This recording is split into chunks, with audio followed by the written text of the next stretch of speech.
कुछ लोगों को हर दूसरे दिन गैस, कॉन्स्टिपेशन, ब्लोटिंग जैसी प्रॉब्लम्स रहती हैं और इसके पीछे बहुत बड़ा रीजन है उनकी गट हेल्थ। तो आज के इस वीडियो में हम बात करने वाले हैं कि कैसे हम अपनी गट हेल्थ को इंप्रूव कर सकते हैं, वो कौन से ऐसे सुपर फूड्स हैं जो आपकी गट हेल्थ को बहुत अच्छे से इंप्रूव करते हैं और साथ ही साथ ऐसे वो कौन से फूड्स हैं जो आपकी गट हेल्थ के साथ साथ आपके वेट लॉस में भी आपकी बहुत ज़्यादा हेल्प करेंगे।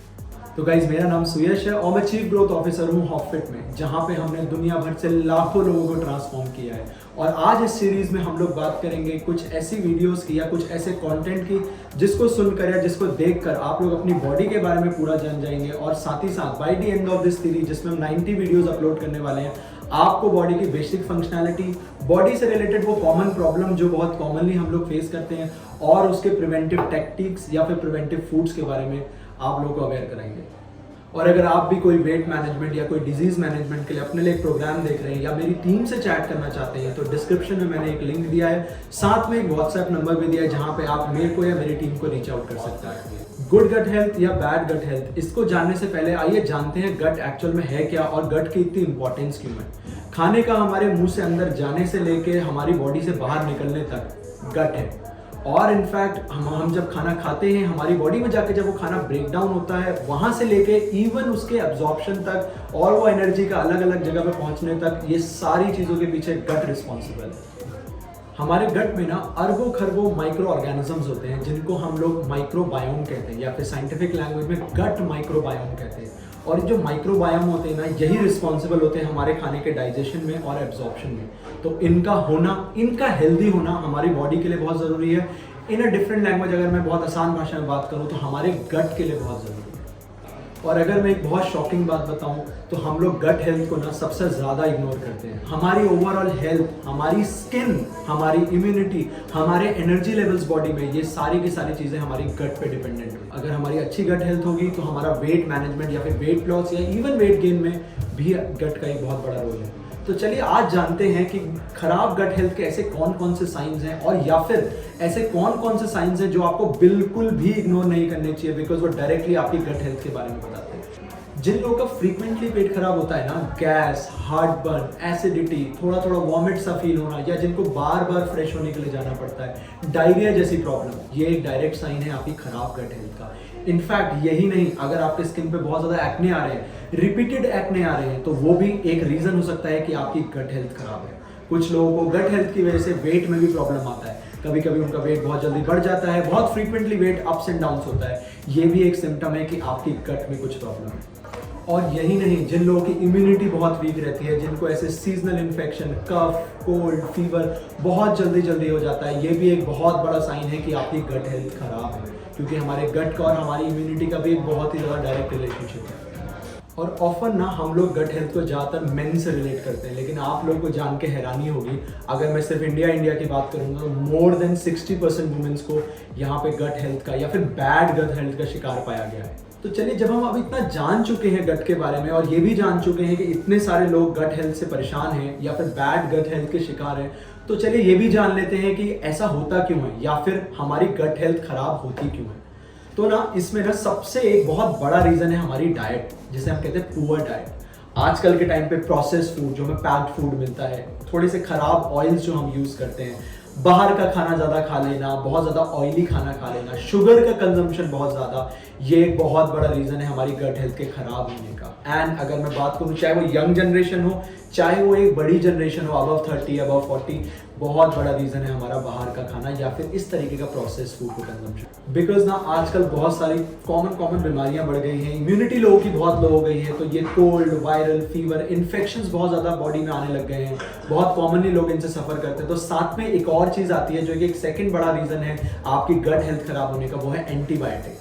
जब आप ज़्यादा एंटीबायोटिक का कंजम्पशन करते हैं ना, तो उसकी वजह से भी हमारे जो गुड बैक्टीरियाज होते हैं, जिनकी हमने बात की थी, माइक्रोबायोम्स, गट बायोम्स की हम जब बात कर रहे थे, वो भी इससे डेड हो जाते हैं और इनकी डेथ के साथ साथ हमारी गट हेल्थ या फिर गट प्रॉब्लम स्टार्ट होने लगती है। एक ना और भी बहुत बड़ा रीज़न है जिसको मैं नंबर 3 में यहाँ पे ऐड अप करूँगा, जिसके बारे में बहुत लोग बात नहीं करते हैं, वो है क्रॉनिक स्ट्रेस।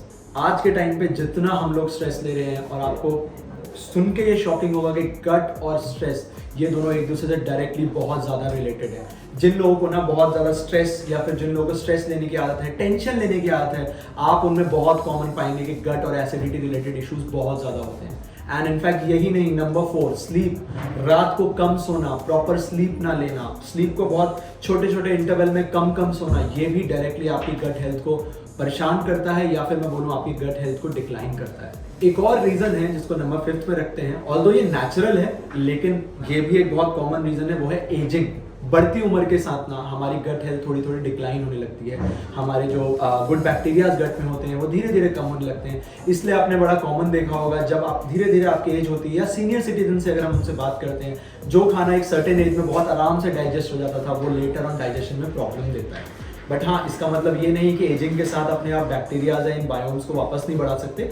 गुड फूड या गुड मैनेजमेंट के साथ आप उसको भी इंप्रूव कर सकते हो, जिसके बारे में हम बाद में बात करेंगे। अब तक की कॉन्वर्सेशन से हमें ये तो पक्का क्लियर हो गया है कि गट हेल्थ बहुत इंपॉर्टेंट है हमारी बॉडी के लिए। तो चलिए अब जानते हैं कि इसको इम्प्रूव कैसे किया जाए। हमारी बॉडी में ना 2 तरह के बैक्टीरियाज होते हैं, या फिर हमारे गट में ना 2 तरह के बैक्टीरियाज होते हैं, एक गुड बैक्टीरिया, एक बैड बैक्टीरियाज। तो बेसिकली सिंपल सा फॉर्मूला है, अगर आपको अपनी गट हेल्थ को इंप्रूव करना है तो हमें कोशिश करनी है कि जितने ज़्यादा गुड बैक्टीरियाज हमारे गट में इंप्रूव हो पाएँ या फिर राइज हो पाएँ, और जितने ज़्यादा ये बैड बैक्टीरियाज को हम अपने गट से हटा पाएँ। तो कुछ ऐसे फूड्स जिनके बारे में आज हम डिस्कस कर सकते हैं जो कि आप एक्चुअल में आपकी गट हेल्थ को प्रमोट करता है, वो है fermented foods. And fermented foods का बेसिकली काम क्या है कि ये आपके गुड बैक्टीरियाज को बहुत ज़्यादा प्रमोट करते हैं, डायरेक्टली स्ट्रेट फॉरवर्ड ये आपकी गट हेल्थ को बहुत ज़्यादा प्रमोट करते हैं। यही फर्मेंटेड फूड जिनको ना रात भर फर्मेंट करके बनाया जाता है, जैसे कि दही, डोसा, इडली, कुछ ऐसे इंडियन ब्रेड जैसे खमीरी रोटी, ये ना सीधा सीधा आपके गुड बैक्टीरियाज को प्रमोट करते हैं और आपकी प्रोबायोटिक्स, जैसे दही के अंदर बहुत ज़्यादा प्रोबायोटिक्स पाए जाते हैं, ये आपकी गट बैलेंस के लिए या फिर गुड बैक्टीरियाज के लिए बहुत अच्छा होता है। लेकिन गाइज मैं यहाँ पे ना एक डिस्क्लेमर या फिर एक पॉइंट देना चाहता हूँ। बहुत आजकल रेसिपीज मार्केट में आ गई हैं कि जल्दी से अपना बैटर लाइए, इमीडिएटली डोसा बनाइए, या फिर हम सूजी से बहुत क्विकली डोसा बना लेते हैं। तो उन सब चीज़ों से आपका गट हेल्थ प्रमोट नहीं होती। मैं ये नहीं कह रहा हूँ कि वो आपकी गट हेल्थ को खराब करता है, लेकिन वो जो गुड बैक्टीरिया जिनकी हमने बात करी वो उनको प्रमोट नहीं करता है, क्योंकि वो रात भर या फिर कुछ टाइम तक ना फर्मेंट नहीं हुआ है। तो जो भी चीज़ को हम रखते हैं, जैसे जिसका डो बना के हम पूरी रात में उसको छोड़ते हैं, फर्मेंट होने देते हैं, वही चीज़ें हमारी गुड बैक्टीरियाज को प्रमोट करती हैं। सेकेंड नंबर पे आते हैं हमारे प्रीबायोटिक्स फूड। प्रीबायोटिक्स, अभी हमने दही के साथ प्रोबायोटिक्स की बात करी, लेकिन कुछ प्रीबायोटिक्स फाइबर ऐसी चीज़ें होती हैं जो कि अगेन हमारे गुड बैक्टीरियाज को प्रमोट करती हैं, जैसे अनियन, गार्लिक, बनाना, एप्पल, जैगरी। ये ऐसे फूड्स हैं जो कि बहुत ही कॉमनली यूज होते हैं आपकी गट हेल्थ को इंप्रूव करने के लिए। इनफैक्ट जैगरी तो हमारे इंडिया में हम सालों से सुनते आ रहे हैं, खाने के बाद गुड़ खा लो, आपकी डाइजेशन अच्छा हो जाएगा, आपकी गट हेल्थ अच्छी हो जाएगी। तो ऐसे फूड्स का ऐड ऑन करने में भी आपको आपकी गट हेल्थ में बहुत हेल्प मिलती है। एंड ये इंडाइजेशन, बर्पिंग, एसिडिटी जैसे इशू को हम सॉल्व करते हैं। और सिर्फ डाइजेशन ही नहीं, ये हमारे ना इम्यून सिस्टम को भी बहुत स्ट्रॉन्ग करते हैं।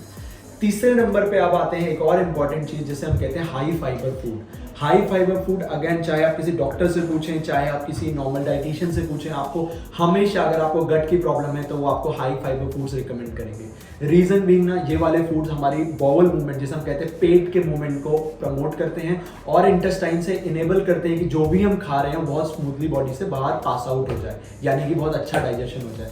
फूड्स लाइक ग्रीन वेजिटेबल्स, आपके फ्रूट्स, होल सीड्स, नट्स, ये बहुत अमेजिंग है फाइबर में। इनमें बहुत ज़्यादा अमाउंट में फाइबर पाया जाता है और डायरेक्टली और इनडायरेक्टली आपके अगेन गट को तो प्रमोट करते ही हैं, गुड गट को प्रमोट करते ही हैं, साथ साथ में हमारी बॉडी के लिए, न्यूट्रिशन के लिए भी बहुत अमेजिंग होते हैं। तो आपके इम्यून सिस्टम, आपकी एनर्जी लेवल्स, आपकी ओवरऑल बॉडी को बहुत अच्छे से इंप्रूव, क्योंकि ना हम हॉफिट में, आपको तो पता ही होगा कि हम लोग पूरा का पूरा वुमेन बेस्ड ऑर्गेनाइजेशन है। 7 लाख से ऊपर वुमेन्स को हम आज तक ट्रांसफॉर्म कर चुके हैं। एक बहुत बड़ा प्रॉब्लम हमने देखा है वो है कॉन्स्टिपेशन। लॉट ऑफ वुमेन जो हमारे पास गट हेल्थ के लिए आती है ना, वो कॉन्स्टिपेशन की बात करती है कि मुझे कॉन्स्टिपेशन है या पास्ट में रहा है या फिर फ्रीक्वेंटली होता रहता है। तो ये जो गुड फाइबर फूड होते हैं ना, फाइबर रिच फूड होते हैं, ये आपके कॉन्स्टिपेशन में बहुत अमेजिंग हेल्प करते हैं। ये फाइबर, जैसे कि मैंने बताया, आपके बॉवल मूवमेंट्स को प्रमोट करता है। तो किसी भी तरीके का कॉन्स्टिपेशन, किसी भी तरीके की ब्लॉकेज हमारी बॉडी में होती है ना, तो ये गुड फाइबर इंश्योर करते हैं कि वो बहुत स्मूथली हमारी बॉडी से बाहर चला जाए। और नंबर 4 पे आते हैं हमारे ओमेगा रिच फूड। ओमेगा 3 या फिर ऐसे मल्टीपल अदर ओमेगा 2, ये बहुत सारी चीज़ों में काम आते हैं, लेकिन उसके साथ साथ ही हमारी गट हेल्थ के लिए भी बहुत अच्छा होता है। अगर मैं बात करूँ ना, तो ये हमारी बॉडी में जाते ही ऑफकोर्स हमें बहुत अमेजिंग न्यूट्रिएंट्स तो देते ही देते हैं, लेकिन उसके साथ साथ हमारी बॉडी के बैड बैक्टीरियाज को ये टाइम टू टाइम किल करते रहते हैं।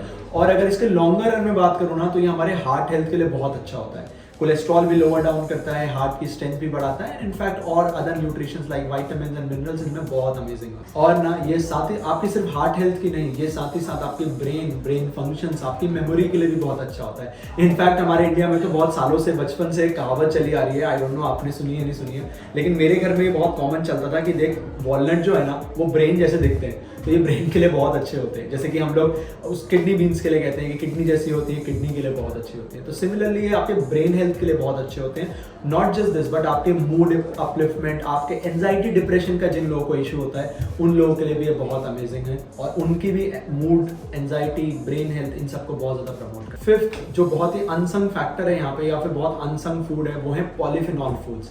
ये पॉलीफिनॉल फूड्स बेसिकली क्या करते हैं ना, हमारी बॉडी में again like most of the other things हमारी गुड बैक्टीरियाज को प्रमोट करते हैं और बैड बैक्टीरियाज को किल करते हैं। और अगर इसके एक और बहुत बड़े इम्पैक्ट की बात करूँ ना, तो ये हमारी एजिंग में भी हमारी हेल्प करता है, यानी कि हमारी एज को रिवर्स करने में हेल्प करता है, जिसे हम कहते हैं एंटी एजिंग।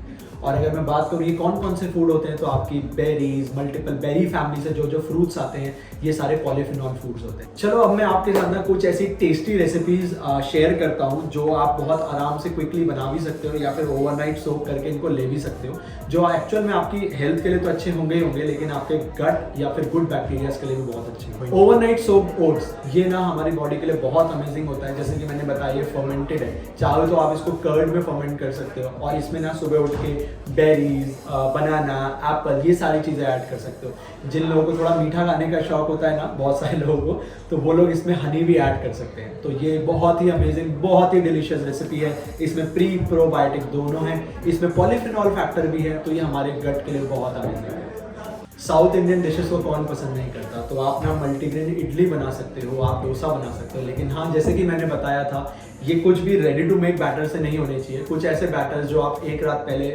फर्मेंट कर सकते हो, जैसे अलग अलग दाल्स यूज़ कर सकते हो, अलग अलग ग्रेन्स यूज़ कर सकते हो, जिसको आप रात भर फर्मेंट करो, सुबह उसको मिक्स करो एंड उसका एक पूरा डो बनाओ। तो ऐसे इडली, डोसा, आप इसको भी यूज़ कर सकते हो, और इसकी भी एक बहुत ही टेस्टी रेसिपी बना सकते हो। एंड अगर आप लोग ना नॉन वेजिटेरियन हैं, तो आप ऑमलेट बना सकते हो, जिसमें आप बहुत सारे मल्टीपल वेजिटेबल्स मिक्स कर सकते हो, क्योंकि ये वेजिटेबल जैसे मैंने बताया था ये फाइबर रिच होते हैं, तो ये ना आपके बॉल मूवमेंट्स को बहुत ज़्यादा प्रमोट करते हैं। तो नॉन वेजिटेरियन लोगों के लिए आप उसमें ऑमलेट बनाइए, उसमें multiple green vegetables, multiple onions, अपने गार्लिक, इन सबको भी यूज़ कर सकते हैं। और जैसे कि इंडिया में ना बहुत कॉमन है, हम लोग ऑमलेट को ब्रेड के साथ खाते हैं, तो गाइस मेक श्योर कि वो जो ब्रेड आप यूज़ कर रहे हैं वो कोई भी व्हाइट फ्लावर या मैदा की ब्रेड ना हो, आप multigrain, actual multigrain bread use करें अपने ऑमलेट्स के साथ, तो वो भी हमारी बॉडी के लिए बहुत अच्छा होता है। एंड अगर आपको चिकन की अगर मैं बात करूं, तो आपने चिकन को राइस के साथ ले सकते हैं, and make sure guys that should be brown rice. लेकिन एक कॉम्पोजिशन हमेशा चिकन के साथ चलता है, वो है मिक्स वेजिटेबल्स, या फिर आप normal stir fried vegetables use कर सकते हैं, ग्रीन वेजिटेबल्स उसमें ऐड अप कीजिए। It's an amazing dish guys, ये बहुत टेस्टी है। इनफैक्ट हम अपने हॉफिट के इंस्टाग्राम पेज पर भी इसको बहुत ज़्यादा प्रमोट करते हैं, और इस पर रिस्पॉन्स, इसका टेस्ट बहुत अच्छा होता है। तो चलिए बिफोर मैं इस वीडियो को क्लोज करूँ ना, मैं आपको कुछ छोटे छोटे या फिर बहुत इंपॉर्टेंट टिप्स ऐसे देना चाहूँगा जो आपकी ना गट हेल्थ को बहुत ज़्यादा प्रमोट कर सकते हैं। उससे पहले मैं थोड़ा सा साइंटिफिक होऊंगा यहाँ पे। आपको पता है हमारा जो ब्रेन और हमारा जो गट है ना, ये जैसे मैंने बताया एक दूसरे से बहुत ज़्यादा रिलेटेड है। इसका ना कुछ कॉम्बिनेशंस होते हैं, जैसे कि बहुत सारे नर्व्स, बहुत सारे सिग्नल्स, बहुत सारे हार्मोन्स। और अगर आपके ब्रेन फंक्शंस या फिर ब्रेन में किसी भी तरीके का स्ट्रेस भी अगर आता है ना, तो आपकी गट हेल्थ सीधा सीधा हैम्पर होती है। और अगर हैम्पर की बात करूँ तो ऑब्वियसली नेगेटिव हैम्पर होती है। तो आपने देखा होगा, जैसे मैंने बताया, जिन लोगों को बहुत ज़्यादा स्ट्रेस होता है, जो लोग ना बहुत ज़्यादा स्ट्रेस लेते हैं, उनकी यूजुअली गट हेल्थ डिस्टर्ब रहती है। तो इसलिए अगर हम लोग को अपना स्ट्रेस मैनेजमेंट करना है, तो हम लोग कुछ ऐसी चीज़ें भी यूज़ कर सकते हैं अपनी डेली लाइफस्टाइल में जो आपको स्ट्रेस मैनेज करने में हेल्प करता है। जैसे कि हम अपने हॉफिट में ना मल्टीपल योगा क्लासेस देते हैं, मल्टीपल तरीके के योगा हैं, तो एक स्ट्रेस मैनेजमेंट का भी एक योगा की अलग से क्लास है, एक अलग से डिपार्टमेंट है। तो एक्सरसाइज लाइक योगा, या आप पार्क में जाके वॉक कर रहे हैं, या फिर डीप ब्रीदिंग अगर आप करना चाहें, तो इस तरह के एक्सरसाइज भी आपको बहुत हेल्प करती हैं आपकी मेंटल हेल्थ या फिर एक स्ट्रेसफुल लाइफस्टाइल से बाहर निकलने में। एंड इनफैक्ट डायरेक्टली इसका रिलेशन है आपकी गट हेल्थ के साथ। और अगर मैं नंबर 2 टिप की बात करूँ, तो वो स्ट्रेस के साथ एक और चीज़ आती है जिसे हम कहते हैं स्लीप।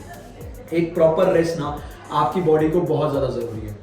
तो आपने एक बड़ा कॉमन चीज़ देखी होगी, जिस भी दिन हम लोग अच्छे से सोते नहीं हैं या जिस दिन हमारी स्लीप ना टूटी हुई होती है, उसके जस्ट नेक्स्ट डे हमें ना डाइजेशन का प्रॉब्लम होने लगता है। आपको ऐसा फील होगा कि मेरे को खाना खाने का मन नहीं कर रहा है। हमारी बॉडी एक्चुअल में खाना कभी कभी मांगती भी नहीं है, लेकिन हम स्टिल खाते हैं। हमें बर्प्स, थोड़ा सा एसिडिटी, इस तरह की प्रॉब्लम होने लगती है, क्योंकि हमारी गट हेल्थ और हमारी रेस्ट स्टेट ना सीधा सीधा एक दूसरे से डायरेक्टली इंक्लाइंड है। तो एक बहुत अच्छी स्लीप, एक प्रॉपर 8 से 9 घंटे की रात की नींद भी बहुत ज़्यादा ज़रूरी है हमारी गट हेल्थ के लिए। और अब मैं अपने तीसरे एक बहुत इंपॉर्टेंट फैक्टर की बात करूं, जो कि आज से नहीं, इट्स बीन अगेन हम लोग के घरों में, हम लोग के दोस्तों में, हम लोग के कलीग्स में, ऑफिस में, स्कूल्स में हमेशा से हम लोग सुनते आ रहे हैं, वो है हाइड्रेशन। हाइड्रेशन आपकी गट हेल्थ के लिए उतना ही इंपॉर्टेंट है जितना ये सारे फूड्स थे जिसके बारे में हमने बात करी। एंड यू नो, अगर आप स्टडीज को देखेंगे ना, तो इंडिया में 30 से 40% लोग आज भी अपनी बॉडी को इनफ हाइड्रेट नहीं करते हैं। 3 से 4 litre of water is very compulsory in a day, because जिन हमने माइक्रोबायोम्स की बात करी थी ना, या फिर मैं बात करूँ आसान भाषा में गुड बैक्टीरियाज की बात करी थी, ये ना एक हाइड्रेटेड और एक क्लीन एनवायरनमेंट में अपना काम बहुत अच्छे से कर पाते हैं। तो जब इनको वो वाला इन्वायरमेंट मिलता है ना, तो ये आपकी डाइजेशन प्रोसेस को और अच्छा कर देते हैं। तो डायरेक्टली आपके गट हेल्थ को अच्छी तरीके से पॉजिटिवली प्रमोट करते हैं। एंड अब हमारा एक लास्ट फैक्टर आता है, again this is a very well some factor, again yet a very missed out factor, जो है बॉडी मूवमेंट, जिसे हम कहते हैं एक्सरसाइज। तो ऐसे ना मल्टीपल एक्सरसाइजेज हैं, no matter what sort of exercise. ऐसा कुछ नहीं है कि आपको एक स्पेसिफिक तरह की एक्सरसाइज ही करनी है तभी आपका गट हेल्थ अच्छा होगा। No matter whatever exercise it is, आप पार्क में वॉक करने जा रहे हो, आप जॉगिंग करने जा रहे हो, या फिर जैसे हमारे यहाँ पे मल्टीपल एक्सरसाइज हैं, आपका योगा मैंने बताया आपको, हमारे पास जुम्बा फिटनेस है, भंगड़ा फिटनेस है। ऐसी ना मल्टीपल टाइप के एक्सरसाइजेज में अगर आप इन्वॉल्व होते हो, तो आपकी बॉडी में ना डाइजेशन प्रमोट होता है। उसके पीछे का रीजन क्या है, कि हमारी बॉवल मूवमेंट या फिर हमारे ना फूड के मूवमेंट को बॉडी में बहुत ज़्यादा प्रमोट करता है। तो जब आपका फूड मूवमेंट अच्छा होता है ना, from various parts of body to body, जैसे स्मॉल से लार्ज इंटेस्टाइन, लार्ज से बॉडी से बाहर निकलना है, तो इस कैटेगरी में क्या रहता है कि हमारी बॉडी ना सारी चीज़ों को बहुत अच्छे से डाइजेस्ट कर पाती है। और अगर आपका फूड मूवमेंट सही टाइम पे सही जगह पे नहीं हो रहा है, तो वो खाना ना एक ही जगह पे रहते अलग अलग प्रॉब्लम्स क्रिएट करेगा। आपको बर्प्स आएंगे, आपको कॉन्स्टिपेशन का प्रॉब्लम लॉन्गर रन में हो जाता है अगर खाना बहुत टाइम तक एक ही जगह पे रहता है तो। एंड इनफैक्ट कुछ लोगों को एसिडिटी का इशू होने लगता है, और कभी कभी ये कुछ दिनों का प्रॉपर ब्लॉकेज भी कर देता है। तो इसलिए वाटर बहुत ज़रूरी है, वाटर के साथ साथ आपकी वॉक बहुत ज़रूरी है, वॉक एज एन आपकी एक्सरसाइज बहुत ज़रूरी है, साथ ही साथ एक प्रॉपर स्लीप होना बहुत ज़रूरी है, और थोड़ा सा स्ट्रेस फ्री इन्वायरमेंट में रहना भी बहुत इंपॉर्टेंट है आपकी गट हेल्थ के लिए। So guys that was it. इससे मैं अपनी वीडियो को एंड करता हूँ यहाँ पे। आई होप आपको गट के बारे में, गट नॉलेज के बारे में, गट हेल्थ के बारे में अच्छे से एक बहुत सिंपल भाषा में इंफॉर्मेशन मिल गई हो, और इनफैक्ट ये भी पता चल गया हो कि कैसे हम अपनी गट हेल्थ को ना प्रमोट कर सकते हैं या फिर इंप्रूव कर सकते हैं, और साथ ही साथ क्यों हमारी गट हेल्थ इतनी ज़रूरी है। और अगर ना आप किसी भी इस तरह के गट रिलेटेड प्रॉब्लम को फेस कर रहे हैं, और अगर आपको कस्टमाइज डाइट प्लान चाहिए आपकी हेल्थ प्रोफाइल के हिसाब से, या आपको कोई वेट मैनेजमेंट करना है, तो बॉटम में ना मैं यहाँ पे डिस्क्रिप्शन में अपना एक लिंक ड्रॉप कर दूंगा, जहाँ पे आप अपनी डिटेल्स फिल कर सकते हैं, या फिर एक व्हाट्सएप नंबर भी ड्रॉप कर दूंगा, जहाँ पे आप हमारी टीम से रीच आउट कर सकते हैं और उनको अपने बारे में बता सकते हैं, और हम आपको पूरी तरीके से हेल्प करने की कोशिश करेंगे। So guys, that was it from this video. I hope you liked it. Subscribe to our channel and stay fit with HOFFIT.